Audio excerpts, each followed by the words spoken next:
Oh, There you there go. we go. There we There we go. go. We're all set. Great. Well, good. Well, thanks to John for inviting me to talk to you again today.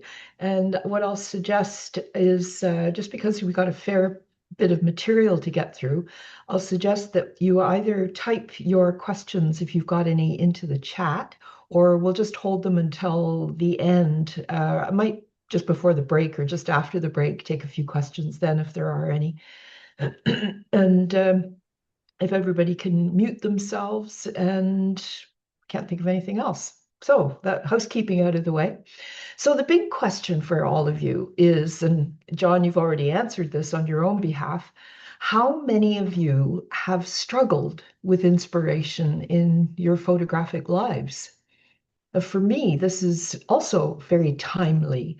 My first serious bout of lack of inspiration was during COVID when we couldn't travel. And I'm primarily a landscape photographer, and we basically weren't allowed out of the house.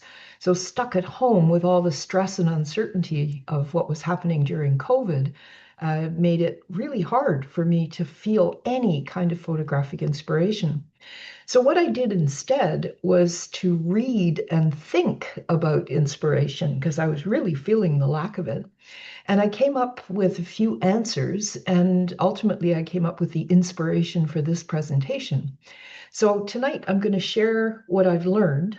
And the talk today is organized around four basic questions. So, what is inspiration? Where does it come from? What are some common roadblocks? And can we kickstart it if we don't have it? And how do we do that? So the first two questions are theoretical in nature, and the last two are quite practical. And I think if we can answer all four of these questions, maybe we can hope to find inspiration when we need it. So first question, before we can find inspiration, we have to know what it is we're looking for. So the first question, what is inspiration?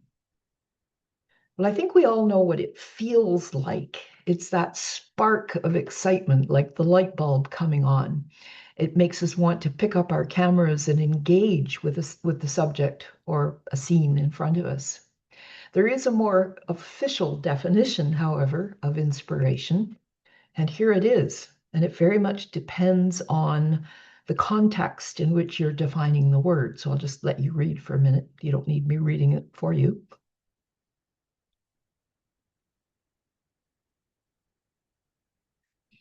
So the common threads running through all of these definitions is that inspiration is usually positive and it's always something stimulating. And we're going to discuss inspiration today, mostly, of course, in terms of the artistic definition, but there may be some other ones that apply to you as well. So that's the first question. Here's the second question. Cass, before you Yes. say, so did you have a slide that you were showing?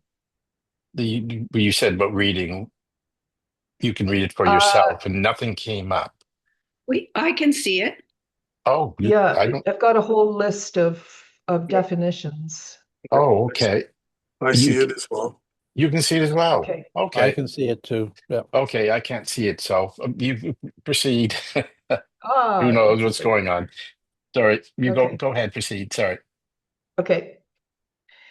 So, where does it come from? We talk about seeing something inspiring. We think about inspiration as coming from out there somewhere, the pot of gold at the end of the rainbow. It's as if the subject or the scene itself is naturally inspiring. So the result is that when we're looking for inspiration, we tend to wander around the world looking for things to inspire us. But is that really where inspiration is found? Well, I don't think so, and I'm not alone. There's somebody called Frederick Sommer who has given us a much clearer definition here than I could.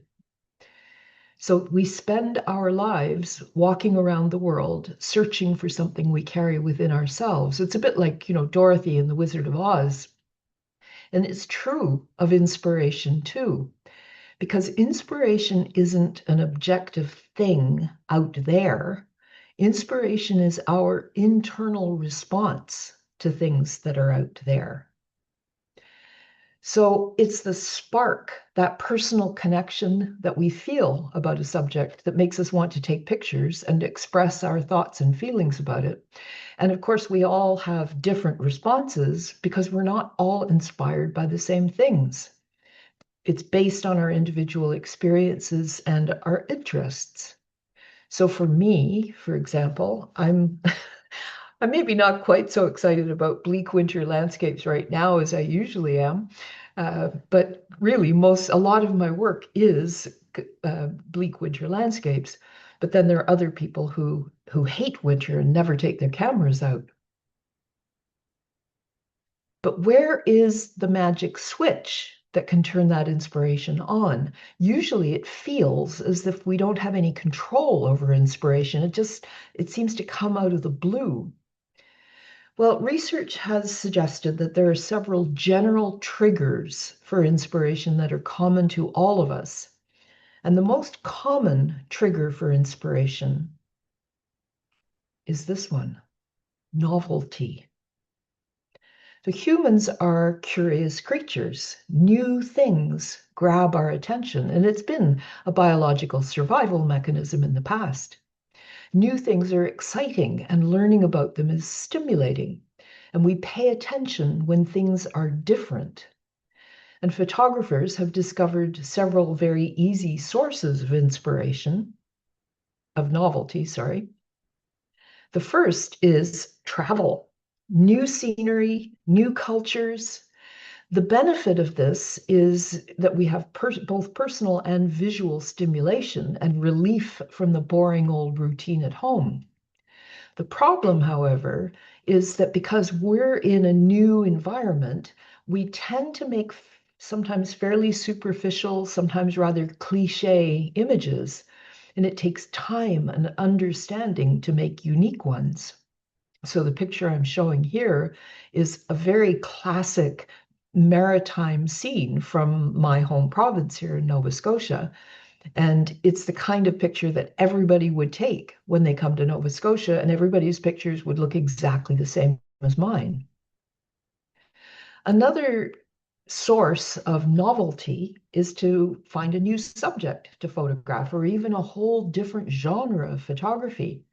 So for me as a landscape photographer, I might try architecture or still life or abstracts, or heaven forbid, photograph people. The benefit of this is that there's the challenge of exploring and learning and working outside your comfort zone, which is stimulating. The problem, however, is that inspiration isn't usually sustained unless you're genuinely interested in the subject. Another source of novelty is new gear, which is a favorite one, of course, for all of us.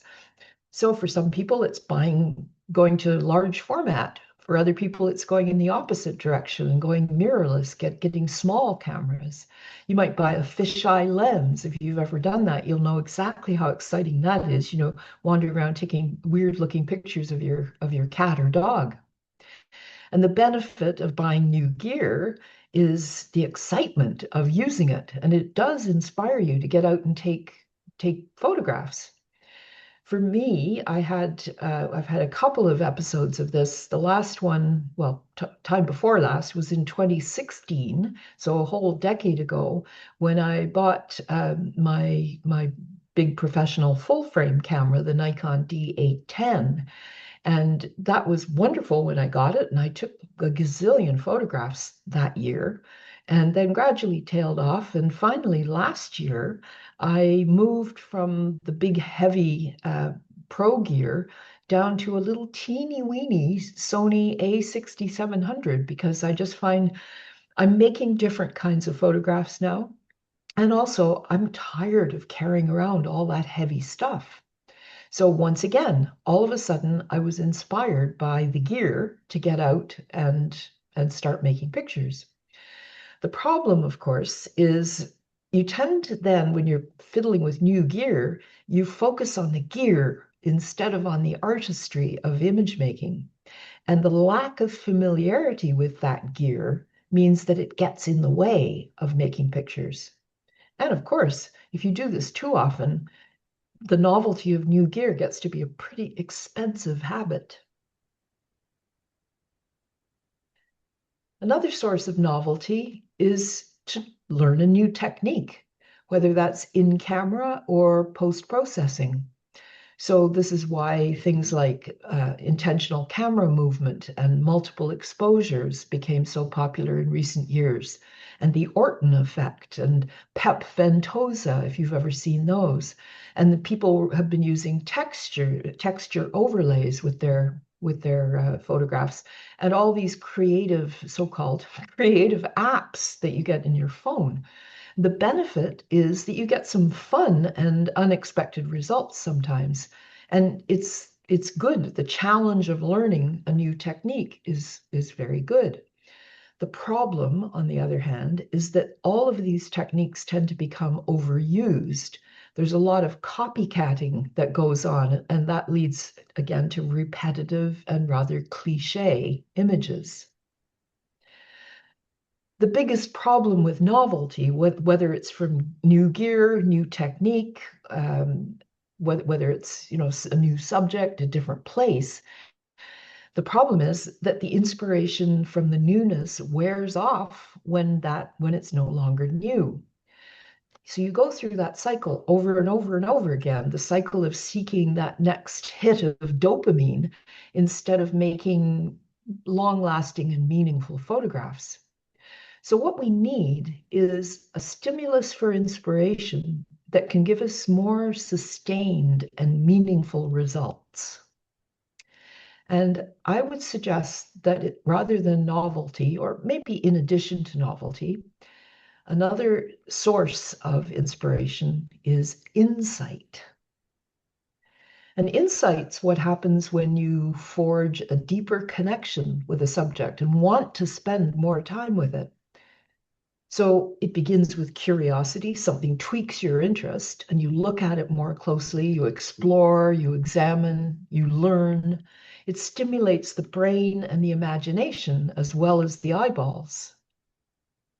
So, for example, as a landscape photographer, I'm interested not only in pretty pictures of landscapes, but also in the science behind how did the landscape get to look that way. So I've developed a curiosity about geology and actually more the bigger picture, the geomorphology of the landscape. And I started reading books. I took a few courses because I wanted to gain some understanding and appreciation, insight into the landscapes that I love to photograph. So for example, when I was living in Ontario for quite a few, I was there for about almost 20 years, and I was in Toronto, and I'm not a city girl at all. So I used to escape all the time up north to Georgian Bay and Lake Superior. And Georgian Bay, the Georgian Bay landscape, those rocks were absolutely fascinating to me. So I had a whole decade of exploration in the 2000s, which helped to develop my understanding of that amazing Canadian Shield landscape. And I did a lot of paddling and hiking all the way around Georgian Bay, actually. So I got to understand and appreciate both the science and the beauty in the rocks. So these wonderful twisted rocks that were developed by heat and compression underneath a huge mountain range 1 billion years ago beneath the Grenville Mountains. And this example that you're looking at now is a wide-angle view taken at Henrietta Point on Franklin Island. And it's become a popular workshop location. So some of you may have actually been there. And in addition to the wide-angle view, then we can also look at more intimate, abstract details in the rocks. So the requirement for insight is you have to have ongoing experience. It's not something that happens in a weekend.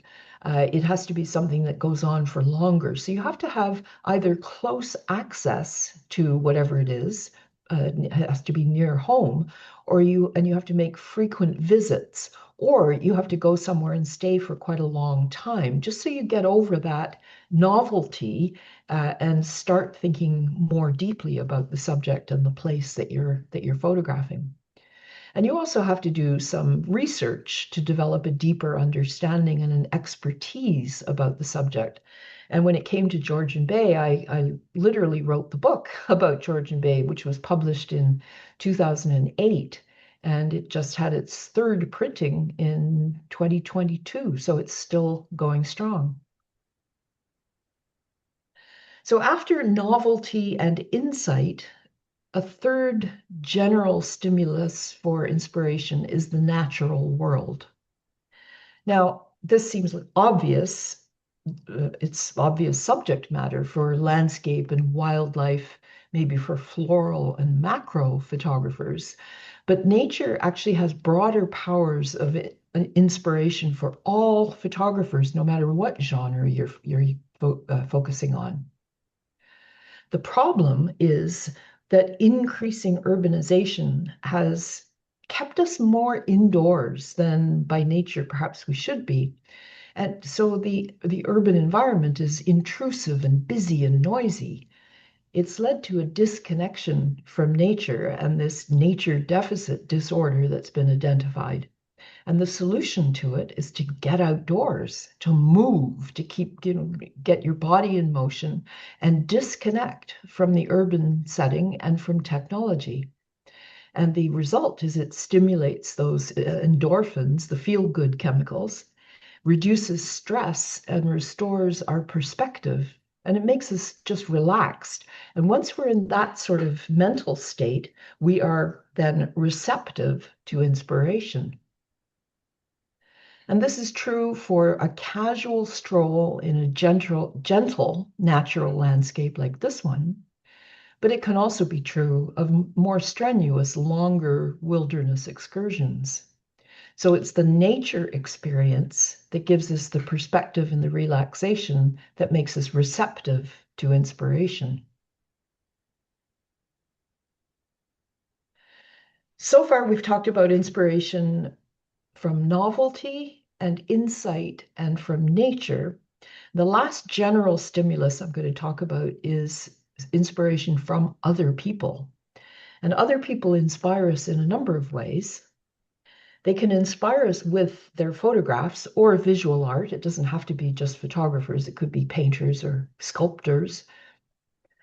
So this is an example I'm showing you here is the value of attending exhibitions or participating in them, and also attending camera club meetings like you are today and workshops. The contact with other people and their work gives aesthetic inspiration and also inspiring ideas that come from conversations with them. Other people can also inspire us with their words, their writing, their podcasts, their videos. And it could be about photography, but it could be about anything else that happens to interest you as well. And what this does is it inspires ideas and feelings and engagement. And once you start down that road, you end up with deeper insight and understanding about the topic that you're interested in. And other people can also inspire emotions in our relationships with them. So love or anger or grief or empathy. So the example I'm showing you here is actually my father, who was a lifelong serious amateur photographer. And even 14 years now after his death, he's still a huge inspiration for me.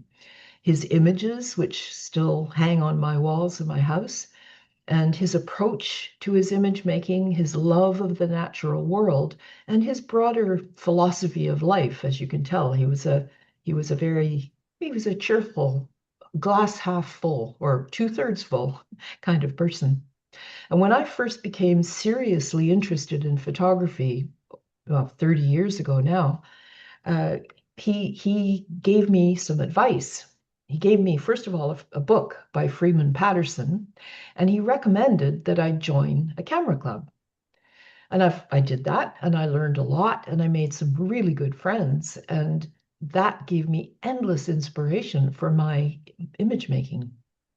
And I'm glad to say that the year before he died, we had a joint exhibition together at a library gallery in Toronto. We called it Stones on Stone because, of course, that's our last name, and because we both enjoy photographing rocks. So it was a great opportunity to do that together, and it was a great source of inspiration.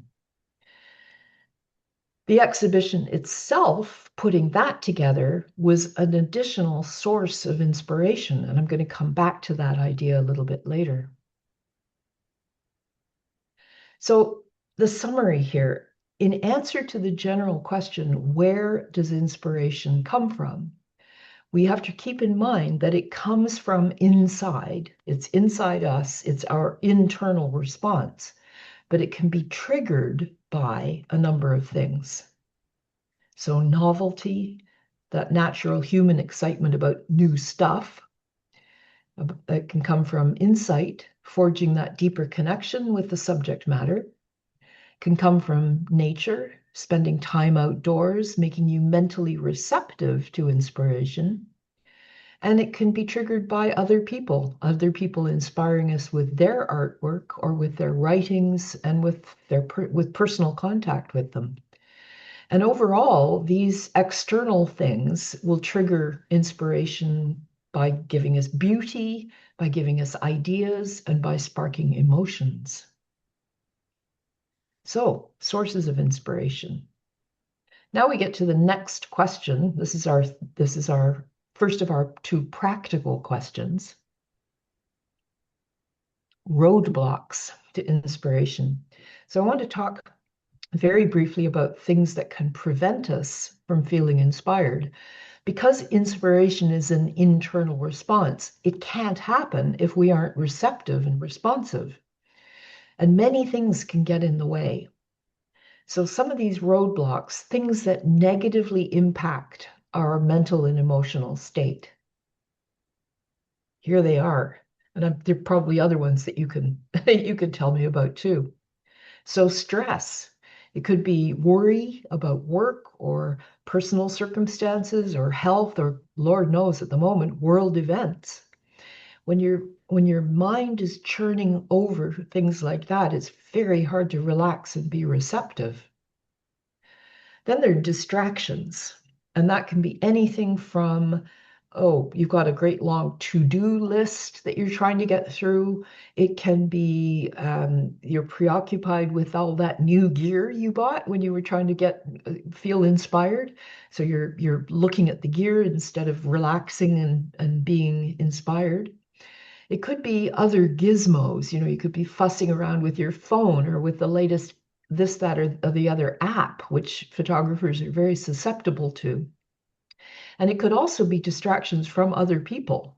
Other people, if you go photographing with them, sometimes that's a good thing, but some other times it can be a source of distraction. You're too busy talking to bother really looking around and connecting with the world around you. Expectations is another bad roadblock. So you might have you go out with a certain idea in mind and you have a shot list and you're too busy trying to find those photographs to really relax and look around to see what's actually there. You go with preconceived ideas about the kind of images you want to make. Or you might be concerned about trying to please other people. So if you do it professionally, you're worried about pleasing your clients. If you don't do it professionally, it could be you're busy trying to make an image that'll appeal to the judges in the next camera club competition, or you're looking for something that'll give you lots of social media likes. And then the last two, perfectionism and procrastination, go hand in hand always. And that is, we're always waiting for ideal, perfect conditions. So, okay, I'm going to finish all my chores and then I'll take my camera out. Or I'll take my camera out when I have more time. I just don't have enough time right now. Or I need better gear before, there's no point in photographing right now. I need, this, that, or the other lens in order to make it work. So all of these roadblocks lead to a kind of mental and emotional blockade. We can't relax or focus or be present. We're just not in the right frame of mind for inspiration to ignite. We get photographically stuck. And I must admit, it's a good thing I'm doing this talk tonight because I personally am struggling with inspiration right now. Uh, there's somehow a lot of things have happened in my life in the last couple of years. I moved from one location in Nova Scotia to another one, and, whole new community. I didn't know a soul here. And so having to do the move itself and then settle into a new home. My house needed some renovations, so that was on my mind. And then just as I thought I was getting myself organized, my brother, bless him, decided he would also move here to Truro. And he moved here in April last year, which was great. He got a diagnosis of cancer in early July, and he died at the end of August. And so it was, wham, wham, wham. And talk about stress and preoccupied with the business, the grim business of life and death. It's the kind of thing that you just can't relax enough to feel photographically inspired under circumstances like that. And everybody has these. My story is just one. I'm sure you all have your own stories. Life and death and change happen all the time in everybody's lives, and it's always intruding on inspiration. So how do you overcome roadblocks to inspiration like this? So finally, we get to the part of the presentation that you all came here for, I'm sure. And I promise I would share some strategies to kickstart inspiration when you're feeling stuck. So I'm going to do these in pairs.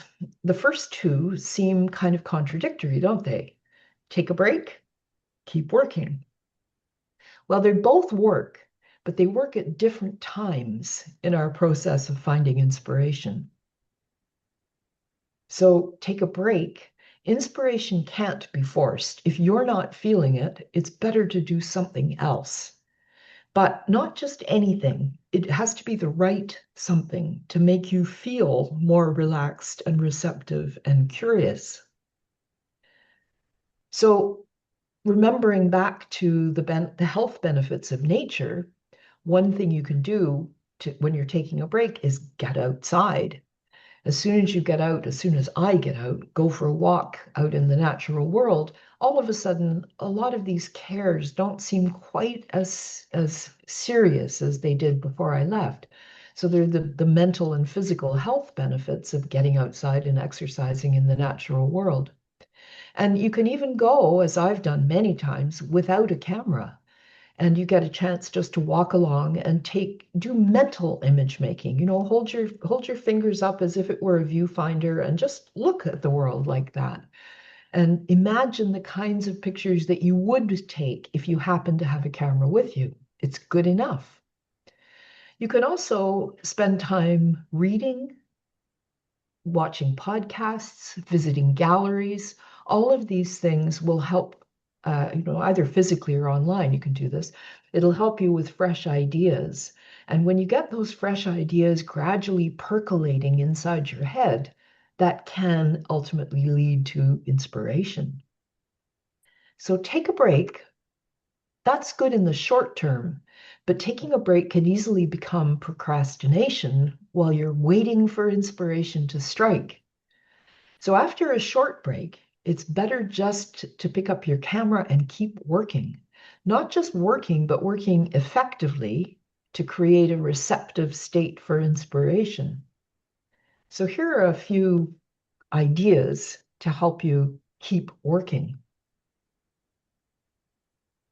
So schedule time for photography. Make an appointment with yourself, regular, uninterruptible photo time. And you can either go and make pictures, pick up your camera and go and take pictures, or go to do some other photo related activity. That might be something, watching online podcasts or reading a photo magazine or going to a gallery.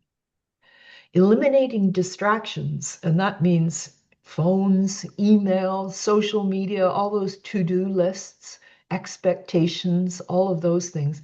Put them aside. Leave your phone at home, or at least switch it off so that you're not looking at it all the time. Mentally prepare yourself. Now, that's easier said than done, of course. Try to relax, put your photographer's hat on, and try just to be aware and receptive and present. And sometimes, if you're making images outside, one of the ways I've discovered to do this is just go and sit somewhere with your eyes closed and try and imagine the world that's going on around you, identify sounds and smells and that sort of thing. And if you do that for long enough, you'd be surprised at the effect it had. I learned this at a workshop run by Darwin Wiggett a number of years ago, and we had an assignment where we had to go and lie down somewhere outside, and I chose a local park and a picnic bench, and we had to stay there with our eyes closed for half an hour. And it felt like half a day instead of half an hour. It felt like a full day, if I'm really being honest.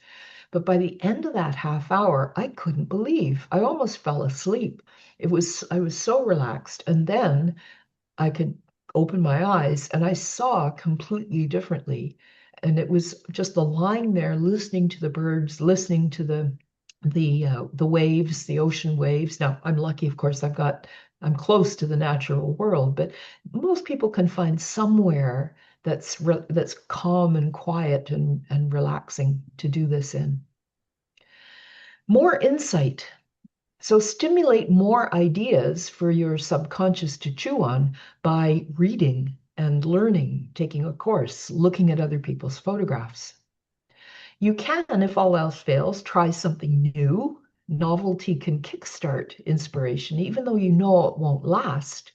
And I was hoping that that would happen with me when I bought this Sony A6700 last year. And then finally, just pick up the camera, take a picture. It doesn't have to be a masterpiece. I think of them as sketch images. It just to get the juices flowing. And after you've made one or two pictures, then you never know. You might actually start to feel a spark of something, and you can keep the impetus going. So the next two strategies, constraints and projects, and they work together because they're strongly related. What they do is they set defined boundaries and goals and give us a structure for our image making. Now, you might think that this sounds kind of counterintuitive, but in this famous quote by Orson Welles, the enemy of art is the absence of limitations. It sounds counterintuitive, doesn't it? But creativity thrives on challenge. As soon as you're told, no, you can't do that, you will push against it. We're all teenagers at heart, I guess. As soon as you get a problem to solve, you work on how you're going to solve it. So less stuff, more constraint will often lead to inspiration. So how do you do this? In the photographic context, inspiration can actually be hardest to find when everything is possible. When you've got a huge camera bag full of all kinds of gear and you've got an unlimited choice of subject matter, distractions are everywhere and your mind ends up occupied with choosing and fussing over all the gear and gadgets. So if you add a constraint, you can eliminate all these distracting variables and focus your attention. And how do you do that? So pick a single lens. Just take one lens out of your bag, because as soon as you've done that, you understand the properties of that lens. If you may take a long lens out, you know that you're going to get a narrow field of view and a very compressed perspective. Or you might go the opposite way and say, okay, I'm going to take my wide angle lens out today, in which case you know that you're going to end up with exaggerated perspective and a very wide field of view. And you have to start just thinking about that. So you're in some ways you're being focused into a fairly narrow range, and that challenge is enough sometimes to get you inspired. Pick a single location, a local park, even a room in your house. A good friend of mine was laid up with a broken leg and was stuck for quite some time. We had to have the foot elevated and was stuck in the bedroom.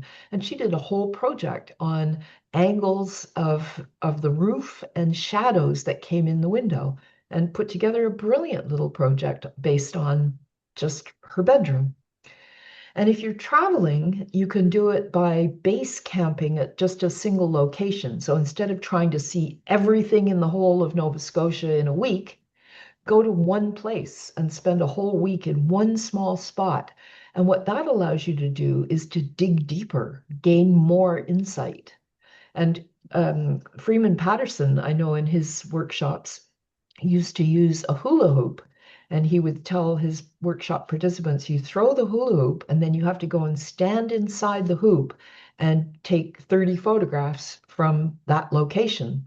Or harder still is to make 30 photographs of whatever it is that is inside the hula hoop, which was really challenging. You can pick a single subject or a theme. It could be your something that's a favorite thing, for instance, or it could be something completely different, or even something you dislike.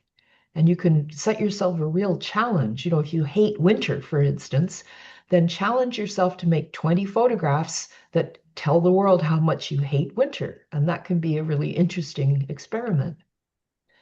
A single format could be all of the photographs you're going to take today are going to be vertical, or you're going to crop everything to a square or to a panorama. It could be a single style, like, okay, this week is going to be black and white week. Everything I'm going to do is black and white. And that focuses your mind, forces you to think in terms of just what makes an effective black and white photograph. Or you could pick something else like soft focus, or I'm going to make high key or low key images all week, that sort of thing. And then finally, time, limited time. Set yourself a deadline. And the best way to do that is to commit to something like, for instance, an exhibition or a publication. And you've got a certain deadline that you have to meet. And that gives you limited time, so you can't procrastinate. You have to get working. So during COVID, that forced significant constraints on all of us. We were alone and we had to stay close to home. And it was very stressful. There was very distracting, all that stress, which wasn't conducive to relaxation or inspiration. But also viewed from the glass half full point of view, you could see those constraints as an opportunity, because it could force you then to make interesting local pictures, even inside the house. So for me, as a landscape photographer, being stuck at home, I didn't know what to do. So in the end, I thought, oh, maybe I'll try creating my own. I called them landscapes in my living room. And I set these things up with some interior lighting. And I went my short walks that I was allowed to have outside. I collected a bunch of natural elements, you know, rocks and little branches and that sort of thing. And then I took some decorations that I had around the house and some fabric from a drawer that I keep it in. And I put these little landscapes in my living room together. And the constraints forced me, and actually in the end inspired me, to be creative with the objects right around my house. And the fourth thing I'm going to talk about now is projects.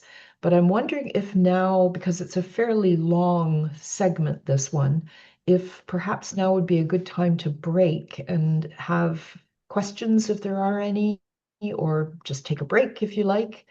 And so if that I know we're not quite an hour in, but you may be tired of hearing me talk. So does anybody have questions to begin with? Maybe I'll stop sharing so that we can all see each other again.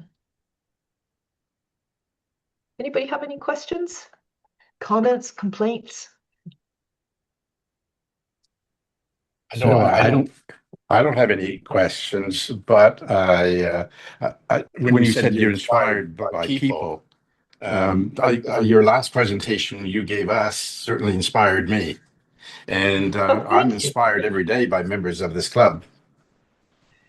That's great. That's good to hear. Yeah, absolutely. Anybody else?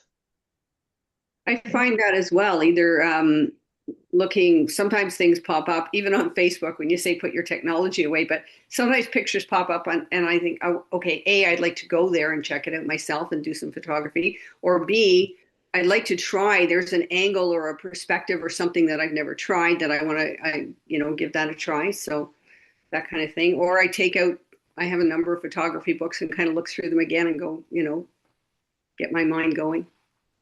And it's amazing how those books look different from one viewing to the next, don't they? You've learned more, you've experienced more, and then I find I started reading Freeman Patterson 30 years ago, and I can still pull out those books. And every time I read them, I see something, I learn something different because not because he said it differently, but because I'm at a different point in my photographic life. Yeah. So yeah, makes sense. Well, that's great. So if you normally take what, 10, 15 minutes, it's now, let me see here. So share and so we're now up to our fourth trigger, if you like, for ways of making yourself feel more inspired. And that is projects. And projects are an extended version of constraints. So we just talked about how if you sort of take out only one lens or you go to only one location or whatever, that's an important inspiration strategy. A project includes multiple constraints and usually has multiple images as a result. Now, just before we get too far into this, we have to clarify some terminology. So here's some terminology that's worth knowing. So a collection is just a group of images that are linked. A series is that narrative collection, so you have to put them in the right order to appreciate them. A project officially is either a collection or a series, but it has to explore a subject in depth, perhaps over time using different perspectives. So it's a multi-image, in-depth kind of exploration of a project. And then you can go even one step farther, make it a multimedia project, which gives you multi-sensory impact.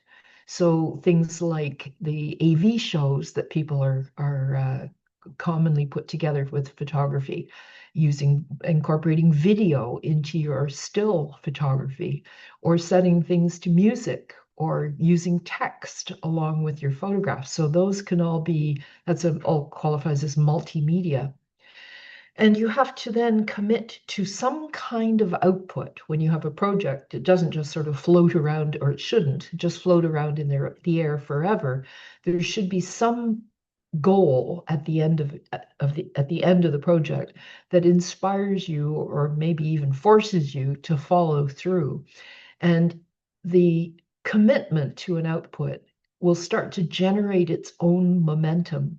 So you might decide to put together a web gallery or a book or a PDF format, even just a calendar once a year. I do that, sort of 12 of my favorite photographs during the year, put together, and all my long-suffering family gets one of these for Christmas.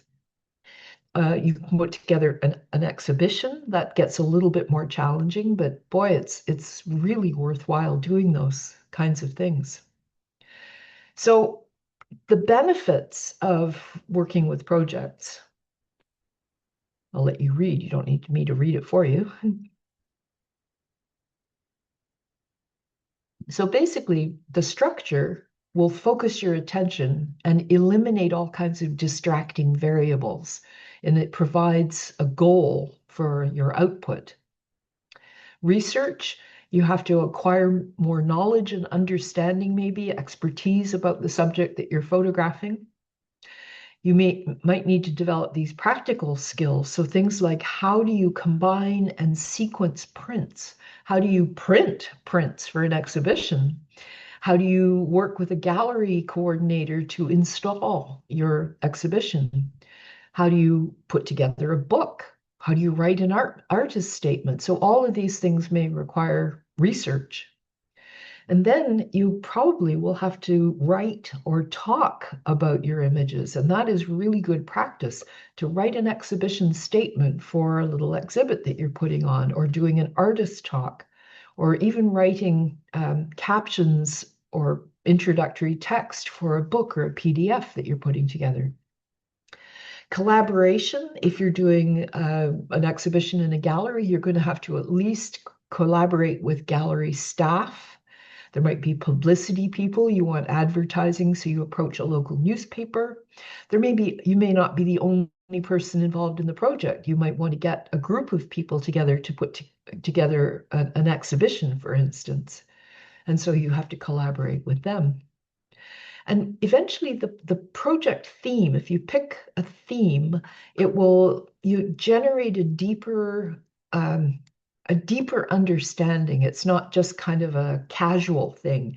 You work your way through a much deeper kind of topic, and it starts to propel the project forward. So even when you think, oh, is this ever going to end? It just keeps the project on track, keeps you going. There are some cautions, though. It does require commitment, time, research. You may need to develop multiple skills. So when you're developing a project, it's a really good idea to pick a topic that's of genuine interest to you. Don't just sort of pick some fly-by-night kind of thing. The other problem, and this can be a serious one with committing to a project, is project myopia, I call it.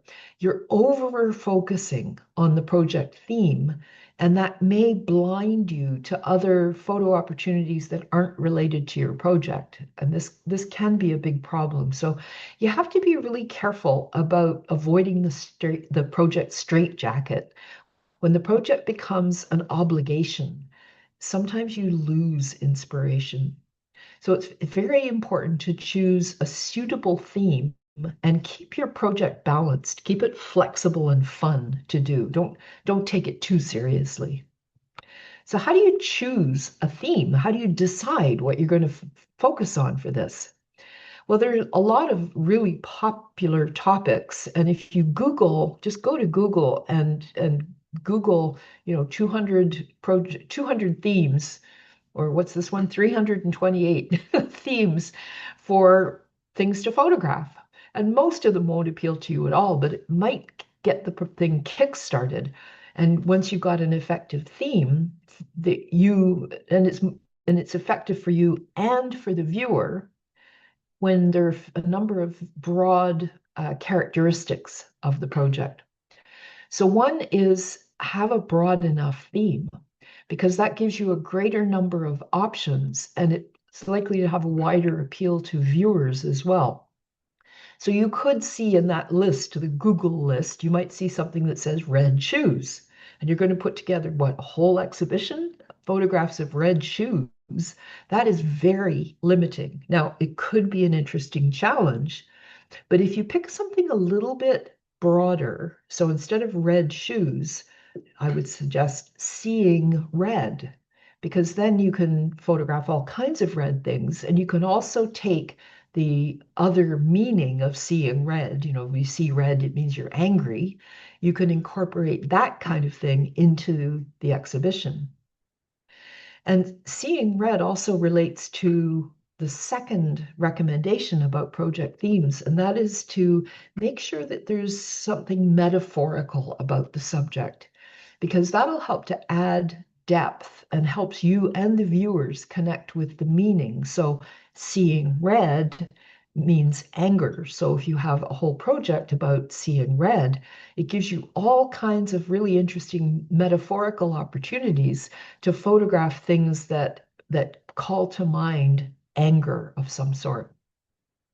It can also be very valuable to pick a hot topic, because then your audience will be naturally responsive to it. So, things like the environment, of course, now, mental health, war and peace, all of these things are really hot topics right now. But of course, it only works if if those topics are important to you as well. You can't just sort of hop on a bandwagon and hope for the best. Make sure it's something that's important to you. Because the last thing about choosing a project theme is self-development. You want to increase your own understanding of the subject and develop practical skills.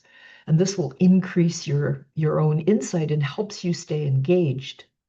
And the best way to illustrate projects and project themes is to show you some examples. And so I'm going to show you three. I think I've got three projects here. One is a bit older and the other two are very recent. So my first project I'm going to show you, this dates back to 2018, and it was a mini project I put together. It was inspired by, I forced myself to do it because I was going through a period of kind of personal stress with a lot of work overload. I was working full time as a photographer, and that's never that's never easy. And I was overloaded with all kinds of work that I didn't really want to be doing, working for clients and doing craft shows and things like that. So I thought, okay, I'm going to take one day off and I'm going to photograph just for myself. So I set myself this mini project, and it's actually a series. And remember, a series is a collection of images in which the sequence is important. And the output was nothing physical. It was just a sequence of digital images. So I'm going to show you this series, 9 images first, and then we'll talk about it at the end. So here they are. Number 1.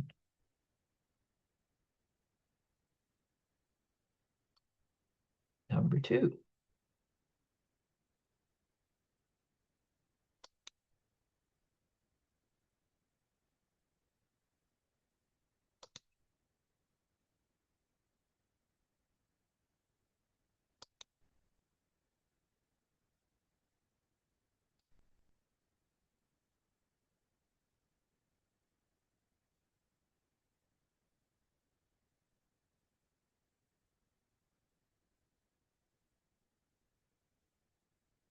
So that's the number 9.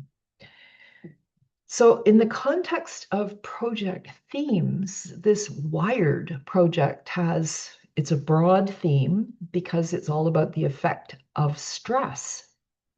And it's metaphorical because the very word wired means stressed. And it's a hot topic because mental health is so popular, it's much in the news.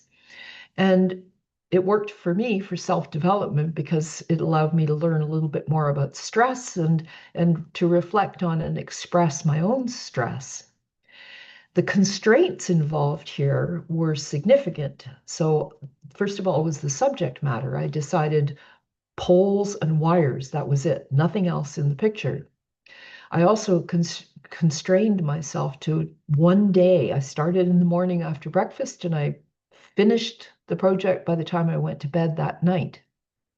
And then compositionally, I created a lot of constraints too, because apart from the first slide and the last slide, which are kind of my introduction and my conclusion, everything else was the physical format was the same, almost a square, with a border around it, all in black and white, and the pole, the hydro pole, was right in the middle, central post.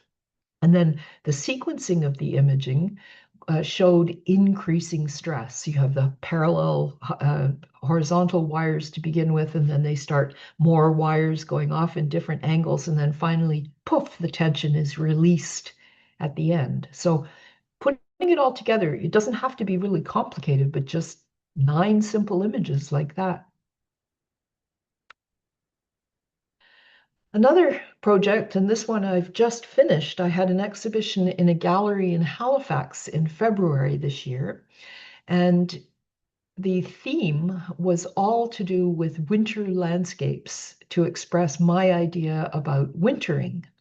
And wintering can be seen as a metaphor because wintering, rather than just winter, wintering is seen as a time for escape or for endurance or a time for rest and reflection and renewal. The kind of, the Danish hygge kind of thing where you pull yourself indoors and put on your cozy slippers and make a hot chocolate and sit in front of the wood stove for a while. That's wintering. And it can also be seen, wintering, as a hot topic with both mental health and also climate change.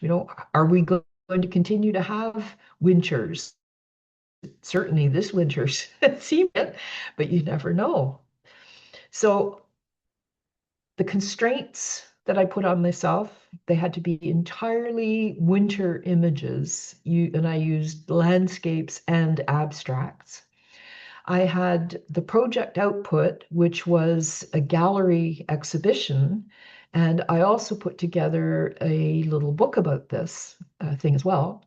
The project skills I had to use, so image preparation, I had to select them and then figure out how they were best hung together. I had to print them and frame them.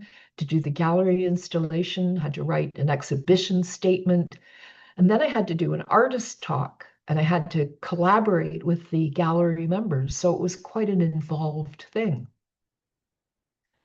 So here's the exhibition statement and a few pages from the second project output, which was a 40-page booklet that included all of my exhibition images plus a few other ones as well. And the project skills involved in putting the book together were, again, image selection and sequencing, and then the booklet production, which I did through a Canadian company called Mixam, which were really good. And I won't bore you with the whole exhibition, but just go through a few of the pictures that I included in both the exhibition and the book.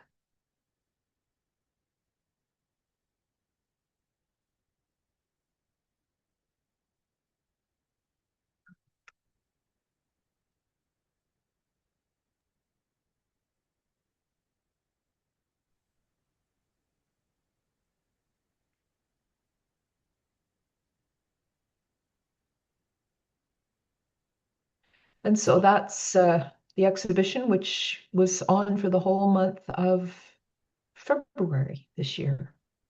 And now I've just turned around, I've just taken that exhibition down, and I'm preparing for another one, which is going to be here in there's a Truro has an art gallery at our little cultural center. And I'm calling this one Postcards from Home.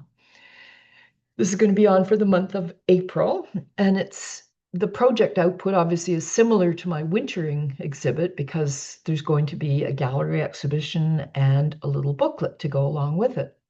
And so the project skills are similar: image preparation, printing, gallery hanging, the booklet production, the exhibition statement, collaborating with other people. And in this case, I also have to produce all my own publicity for the project as well. And so because I'm calling it Postcards from Home, I did a double-sided postcard, which I'm busily handing out at all the local coffee shops and sticking wherever I can to try and get some attention for it. So the theme in this case is another hot topic kind of theme, the theme of home. And that's a hot topic for me because of my recent move. I've had several moves in the last few years. And it's also a more general hot topic because everybody feels something about home. They either love it or they hate it. They're trying to get away from it. They're trying to move, or they're trying to get back home if you've got a home that you love. It's really common for Maritimers, especially for Newfoundlanders. It's all about home. They can hardly, no matter where they go, they always want to come home again. And home can be seen as a metaphor because it's not just a physical house. It can also be a feeling of belonging or security as well. or a place to get away from. So the project constraints, well, it doesn't feel like much of a constraint right now because I've got about 65 linear feet of space that I have to fill. It's significant, but it's still limited. And I have to create whatever will fit in that space. The time constraint as well, I've got to get the prints together, I've got to get the booklet together, and it all has to be ready to go on the wall on April the 1st. And my theme, of course, is another constraint because all the images reflect the idea of home. And quite a few pictures come from my local area around Truro, and it's in the middle of Colchester County. So a lot of the pictures come from there. But then there's some more general ideas of home as well. So I'll just show you a few of the pictures from this exhibition as well. So the images like this one that are from the Truro area will be very interesting to gallery visitors because a lot of them will be local. And one of the purposes of putting this show together is to show how local and familiar places and subjects can actually be turned into art. Especially a little town, if anybody's been through Truro, you will know you basically stop here for gas. It's not a tourist destination. It's a kind of semi-industrial, it's built around transportation. You know, the highways go through Truro, the railway goes through Truro. So it can be a little grubby and industrial.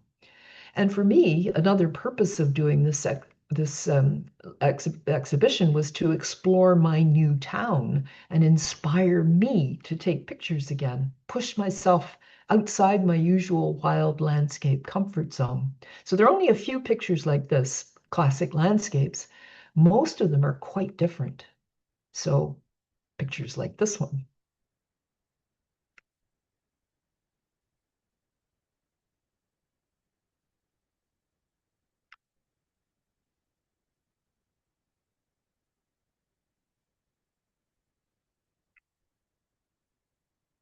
Very much not my traditional way of looking at the world, but I find myself evolving a little bit more towards this slightly more abstract and edgy kind of image making.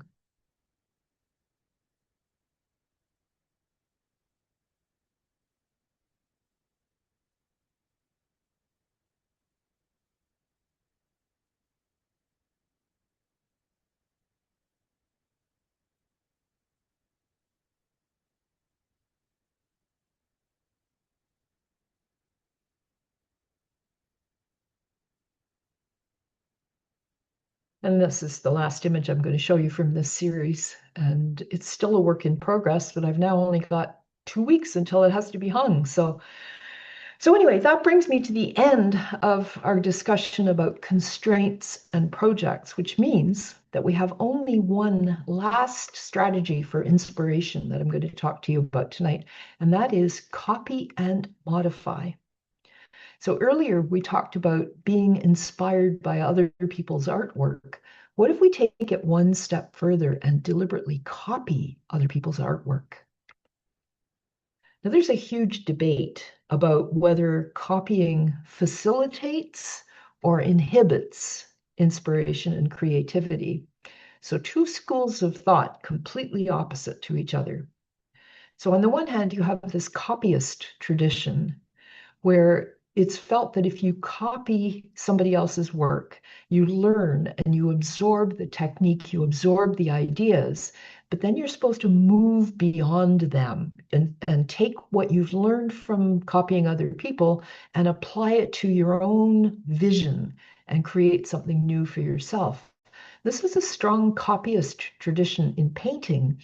The Louvre Gallery in France has had a permit program in place since 1793, and that is 1793, not 1973. So it's been, not decades, it's been centuries in the making, where people are permitted to come and copy the great masters in the gallery. And then they're supposed to go on from there and take what they have learned and apply it to their own subject matter.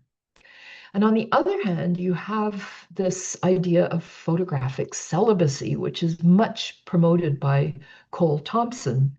And his feeling is that when you imitate others, it will inevitably lead to unoriginal, repetitive, and cliche images. Well, I have a problem. I love Cole Thompson's photographs. I think he's absolutely amazing. If you don't know his work, definitely look him up. He's really quite extraordinary.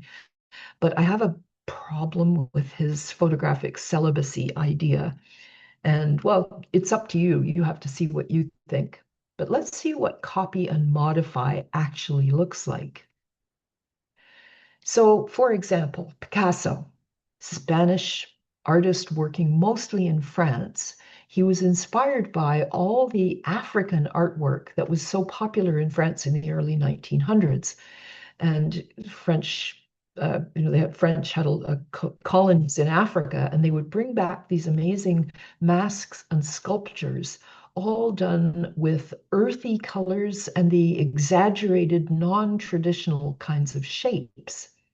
And he was so inspired by looking at this artwork that it inspired Picasso to shift his style. So he had been working in what later became known as his blue period, and he switched then to warm colors and shapes and unusual perspectives. And this led to the Cubism movement of the 1910s. He kind of initiated this. Cubism is using multiple perspectives within a single image. So you can see where in this painting, for instance, is very clearly inspired by these masks and the earthy colors that he uses in all these pictures, again, inspired by the earthy colors of the work that he was copying. But he didn't just copy it. He didn't just make another mask or even a painting of another mask. He copied and then modified to bring his own interesting twist to it. So that's from the point of view of painting. Let's now look at the world of photography. This has been very problematic with the copying of locations and subjects and technique. And it does illustrate the copycat trend that Cole Thompson dislikes so much. And this is one of the best examples was Bruce Barnbaum. He was the first person to go to the slot canyons, Antelope Canyon in Arizona, for instance. And he created this book in 1975. It was the first time that anybody had shown the world photographs of this wonderful place. And when that book came out, the photographs were stunning and original, abstract work. And it so caught people's imagination that, of course, everybody wanted to go there. And I don't know about you, but I'm kind of at the point where I don't really need to see any more pictures of slot canyons. And now, I mean, look at the number of photographers. Everything has to be rationed. You have to get a permit to go there, and you have to be led by a group leader. 1.1 million visitors in 2019. I don't know what the current figure is. It's probably more than that now. And the permit system in order to control the number of people that go through. So there was an explosion of interest in the 1980s directly as a result of Bruce Barnbaum and his book, to the point that now the Navajo Nation, who owns the land, has to protect the canyons, and they've got a good tourist economy as a result out of it. The result, however, is a lot of copycat images. And I don't know about you, as I say, I've seen so many slot canyons that even though it is absolutely gorgeous, but I've seen that picture so many times, I'm just tired of looking at it. And the trend has moved on, of course. Then everybody went to Tuscany, and then it was Iceland. Everybody was off to Iceland for a while, and Lofoten Islands in Norway, and the Faroe Islands. And it's sort of people go trailing around after each other and using techniques, again, multiple exposures, intentional camera movement, that sort of thing, over and over and over again, copying but failing to modify. And that's the important part. The challenge is how can you be inspired by other people without merely copying? And a lot of people just get stuck at copying subjects, locations, techniques. They forget about the modify. So the solution is you have to use copying to learn, but you have to be inspired to go farther and create your own artwork. So I'm going to show you an example from my own personal history. Copy and modify from my experiences on Lake Superior. As I told you, the years that I lived in Toronto, I used to escape up north, and Lake Superior was my absolute favorite place. And one of my favorite places on Lake Superior was Nays Provincial Park, where Pick Island it lies just offshore. And it's been fascinating for me and also for other photographers and for painters. The physical landscape is remote and wild. The topography is really dramatic and rough. And the mental landscape there is also fantastic for a loner, a solitary person like me. It's so peaceful and also challenging, very challenging to move through. And I went to many times and visited this area with my canoe and my hiking boots and my little tent. You can see how the wind would blow a lot on Lake Superior. You can see how I've got the tent anchored down with all these rocks and sticks. So I had more than a decade of multiple times a year, I would go up to Lake Superior to just to hike and paddle and photograph. And one of my early sources of inspiration for this was a photographer by the name of Gary McGuffin. Gary and Joni McGuffin are still adventurers and conservation ambassadors. They live near Sault Ste. Marie. And Gary's classic wide-angle landscapes of these beautiful locations on Lake Superior in dramatic light and weather, they inspired me a lot in my early time on Lake Superior, and I started copying Gary McGuffin. So this is his photograph, and here's my answer to it. So my response was to copy, and I made multiple similar images in the same location. But eventually, I realized that my internal response, although those scenes and his photographs did inspire me, my response to Lake Superior was a bit more personal and less representational than Gary's. So even though I love Gary's images, I actually found myself drawing more inspiration from a different artist, and that was Lauren Harris, who made many paintings of Lake Superior during the 1920s. And his paintings are known for the moody clouds and light and these dark, shapely rocks and his blue mood.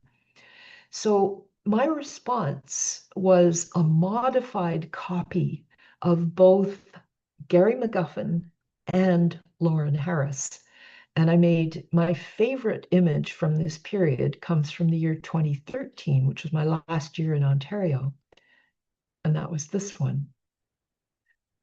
So I was genuinely inspired by the landscape and by Gary McGuffin and by Lauren Harris, but I was trying to make an image that was more mine than theirs. And when I made Northern Light, in fact, this is a composite that I put together, and the ingredients didn't even come from Lake Superior. The rocks and water came from Georgian Bay, and the clouds came from the Gaspé Peninsula in Quebec. But for me, when I put it together, the emotion was all inspired by Lake Superior. And so that's my copy and modify example. And here's another example. This one was inspired by a painting. So in 2018, there was a local gallery that had an exhibition called Under the Influence. And the call for entry said that they wanted us to create a piece that was inspired by a favorite artist or an art movement or style. And quoting the exhibition call for entry exactly, they said, "We're looking for a piece of original art that has been influenced by them, but is still entirely yours." So that was a good challenge. So my inspiration in the first place was one of my favorite painters, Alex Colville, who spent a lot of time in the Maritimes. He taught at Mount Allison University in Sackville, New Brunswick, and he finished his career at Acadia University in Wolfville, both of which had salt marsh landscapes in them. And his style was incredibly detailed and very precisely structured in a sort of realistic, almost surrealistic style. He was well known for his tension and juxtaposition of strange elements in his pictures. So that was Alex Colville. My other inspiration, my personal inspiration, was crows and the metaphors. They're metaphors, they're intelligent and mischievous, and they're symbols of change and sometimes of death. And obviously, Alex Colville was also inspired by crows because one of his most famous paintings is this one, Seven Crows. And it's one of my favorite of his paintings, the salt marsh landscape around his home in Sackville and Wolfville, along with favorite subject, crows. And so I took that inspiration under the influence and I created my own version of it, which was fairly close copy of his, but not quite. What I did with my 8 crows was to put them in a rougher and wilder landscape, more like the North Shore of Lake Superior or the Cape Breton Highlands here in Nova Scotia. And I often find myself, by the way, inspired more by painters than by photographers because their approach, it tends to be more introspective, less representational, less focused on reality. And I appreciate that. I like doing that with my own work too. So 8 crows, I was thinking of Alex Colville, his 8 crows plus him as a final crow in the sequence. However, my final image tonight goes back to a photographer who inspired me right at the beginning, brings me full circle back to my father and one of the first images I showed tonight. So I spent a lot of my life trying to copy him and then trying to break free of his influence. And so copy and modify, doing my own thing from the starting point, which was looking at so many of his photographs as I was growing up. And now, of course, I celebrate that connection because it keeps him alive in me. So the bottom line is we do have some control over inspiration. We can take a break, gives our observation and ideas time to percolate. Then we have to keep working because the activity of working itself gets the creative juices going. We can give ourselves constraints, eliminate variables, that is, focuses our attention and provides us with some structure and goals for our image making. We can take on a project, a larger theme, gives us deeper connection with the subject. And we can try the copy and modify. So we learn, then we compare our work with the person we've learned from, and then celebrate what makes us different. And that can stimulate inspiration as well. So that brings us to the end, and I hope tonight's presentation has inspired you to maybe get out and try one of these strategies to rekindle your own inspiration if you've lost it. And I'd love to hear now any questions or other techniques that maybe you've found, and I will stop sharing and bring everybody back, and feel free to unmute yourselves and turn on your videos if you haven't fallen asleep. So any questions or comments or anything? Well, actually, you didn't do like you did some of it at the end. I expect you to show lots of inspiring images, and you did at the end. And but you took us through like a whole structure, and it was really interesting. And I learned a lot. Like I did learn something I've been doing here, which I've been trying to print one of my images, and I've never been happy with it. And I've always thought that as a technical problem, you know, should be technically better at it. But and I never saw it as part of being creative. I just saw it as something wrong with my environment, my printer, whatever, right? And all those things, the paper, me. And and it is part of the creative Absolutely. And process. I think often photographers they underestimate the challenge of printing. I think printing is the ultimate output for your work because you can get away with a lot with digital, especially, small scale telephones and things like that. And almost anything looks good on a phone. It's really hard, technically speaking, to get your images to look the way you hope they would look when you print them on paper. And learning how to do that and which kind of paper is most suitable for which kinds of images, and that's a whole other learning curve. And I think photographers often think, okay, you perfect the image on screen and then you press the print button and poof, out it comes. But I find it's about the same amount of work again to get it from the screen to the printer. So don't be discouraged if you're feeling that. I have been like that for years to myself too. It is a big challenge. But you're right, it is also part of being creative because even just picking the kind of paper you're going to use for a particular image gives you an opportunity for creativity because your work can look very different on a glossy piece of paper as compared with a heavy textured matte paper. Thank you. Great. Anybody else? Any other ideas? Anybody else has found themselves doing things for inspiration? One of the things we've been doing is something called Study the Masters as the photography club. So once a month, somebody's asked to present a photographer. They can choose who it is, and we look at images. And I think for me, as time goes on, we've done a number of them now. But and then the object of the exercise is then to take photos in the style of that photographer, which is sort of goes back to your copying sort of aspect. And it's been a really useful thing to do. And it gives you exposure to photographers that you may not necessarily have been exposed to before. But I think for me, the most helpful thing is what makes that person a master. So for example, we just did Alan Schaller last month, and it's not so much his photographs, but it's the graphics that he uses and the fact that it's black and white, very specifically black and white. So by looking at what makes that person a master or a good photographer, and then trying to put that into your own examples, I think is a really helpful thing to do. That's a fabulous idea. Yeah, definitely. Being inspired by other people again, but in a more structured and specific kind of way. That's a great idea. Right.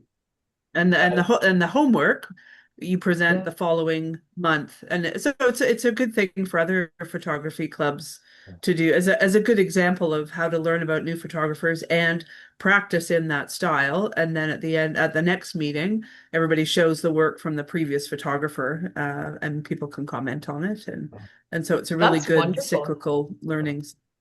Yeah. And it's quite challenging too. Yes, I'm sure it is, especially if you pick a photographer who works in a genre that's not one that you're normally, if you pick something like street photographer for me, I'd be absolutely in a panic because I don't photograph streets or people. So, I don't know what I'd do with that one, but it's a great idea. Another one I've found is when I didn't mention in the presentation is everybody takes the same raw file and processes the image how they think they would like to see it. And so you can end up with a whole bunch of people working with the same raw file with completely different images as a result, which can be a really interesting challenge as well. Yeah. Yeah. That's more about about processing than it is about photography or camera work in the first place. But since we're shooting digitally nowadays, it's a really important part of the workflow. So it's really fascinating to see what different people come up with. Mm. It's great. Anybody else? Well, you've kind of inspired me to start a project. I'm not sure what the subject will be, but I think the Good. discipline and the scope would be very useful for me. Yeah. Just to even just pick something really small, like I did with my wired project, and Yes. just give yourself a week or a month or something and say, I'm going to offer to do something for the club, produce some little talk about something, and then you have to illustrate it. It's a really good exercise. And then Or everybody benefits from the result, just an added even benefit. as input to the club's newsletter, it might be a Yeah, suitable yeah, thing. Yeah. exactly. I mean, it could be a good club project. Just say, okay, maximum 10 images, 8 to 10 images, pick a theme and create a little project and then share those for another evening. Could be a good one. Well, we have slideshows in our June meeting, so That's that good. Yeah. people could do a project, Right. a slideshow presentation to the entire group of members who attend the meeting in June. And that slideshows as in AV? You've got people set it to music and that sort of thing as well? Yes, Yeah. that's as far as I've managed. And yes, it's taking a series of my own photographs, and I usually base them on, there's some common element to them all. And I will do a series, as you described, putting them in a specific order. On occasion, I've tried to do photographs to illustrate the lyrics in a song. That is really challenging. I've done the same thing, and that is really challenging. Yeah. It's actually hard to find a song that you think you can photograph. Yeah. The lyrics. No, I completely understand that. I've actually got a presentation all about putting AV shows together, and it's one of the lessons, so it's so common for photographers just they don't take the music seriously, and they tend to put a whole bunch of their favorite images together, and the music is almost irrelevant. It's like tonal wallpaper, just an almost irrelevant soundtrack. But or it doesn't relate music, to sometimes the music does not relate to the photographs. Yeah, try and put them together. Yeah, that's challenging. It's really, if you take it seriously as a multimedia project, then the music, from my point of view, the music is every bit as important as the pictures, and so you have to match the feeling of the pictures with the feeling of the music. It challenging. You don't know, it's a chicken or the egg situation. Do you start with your music? And sometimes I did. I started with the music, with the song and the lyrics. And then I spent over a year finding pictures to go with the lyrics. Oh, wow. You're a woman after my own heart. I totally understand that. I didn't do it in the last couple of years because I thought, I can't do that again. It's so much work. I know that people who don't take the music seriously, they'll sort of slap 20 or 30 or 40 pictures together at the last minute and say, any old soundtrack will do. And then they wonder why they didn't do so well in a competition. For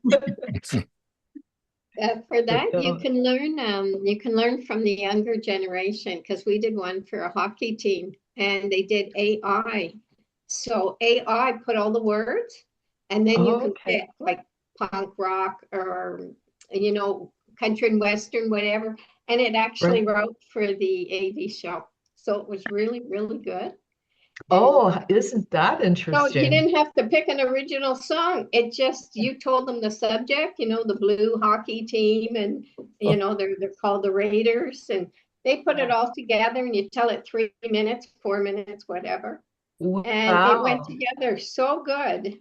And you heard all the different 7 type of music you wanted, right? And it was awesome. Yeah. So you can use modern technology. Modern technology, that's really good. I haven't heard of that one before. That's really great idea because I did a similar thing. I photographed my son and a bunch of his friends snowboarding, and I set it to AC/DC because, just because why, of course you would do something like that. So, even music that you don't necessarily like.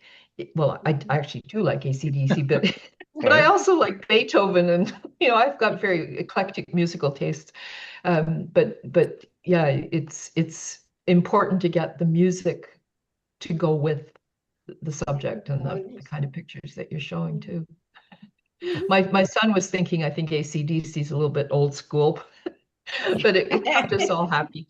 It was our compromise. Anyway, great. Well, I've really appreciated. Okay, John, back over to you. Yeah. Well, thank you very much for this thought-provoking presentation. A lot of information. I'm glad we recorded it because it's something to which I will go back again and again. But as I say, you got me thinking along the lines of a project. I've flirted with the idea over time, but haven't done anything about it. But I think it's now time to get serious.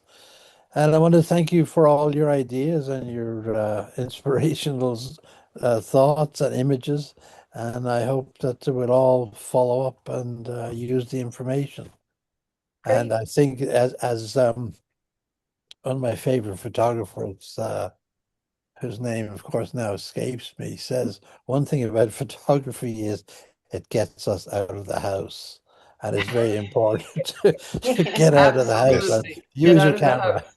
Unless you're doing still life, in which case you could stick there in your dining room table for the rest of your life. But no, getting us out of the house. I think it must have been somebody's wife that said that. That's the most important. Somebody's spouse. I'm sure we'll have you back sometime in the future, Kas. Thank you very much. I want to thank you for a very enjoyable presentation. Great. Well, thanks so much, and I hope everybody finds it helpful. Oh, very inspiring. Good night. Thank you very much, Kas. Bye-bye.